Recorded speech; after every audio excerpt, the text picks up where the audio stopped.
Since operations at uncontrolled airports are largely unregulated, you're likely to hear and see some pretty bizarre things when operating in the pattern. For this reason, the FAA has released Advisory Circular 9066, which cover operations at non-towered airports. This video is specifically going to focus on best practices for radio communications. A lot of pilots have picked up the habit of asking, "Will any traffic in the area please advise?" when they approach an uncontrolled field. This is bad practice because it encourages responses to step on each other, blocking up the frequency and defeating its own purpose. It can also lead to other pilots on frequency mishearing the airport name and responding with their positions, leading to even more confusion. Another bad habit is to refer to a runway as the active. At uncontrolled fields, there's no such thing as an active runway, and if other pilots on frequency assume you're using the same runway as them, radio calls like this can actually decrease their situational awareness.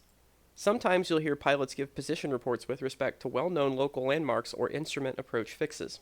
Reports like this are not helpful to VFR transients, so it's preferred to always give position reports with a distance and cardinal direction. Use the name printed on the sectional when referring to airports on the radio, not whatever it's known as locally. I recall being confused once as a student pilot when I was waiting to depart Tipton Airport, and I heard another pilot announce he was approaching Fort Meade. Avoid using the words 2 and 4 in your radio calls because they sound like numbers and can be confused for a runway number. Stick to using your aircraft's tail number in your radio calls instead of other things that may sound cooler. For example, it may be tempting to announce Yellow Champ Downwind, but that's not a very precise radio call at an Aranca fly-in or at a flight school that primarily does tailwheel instruction.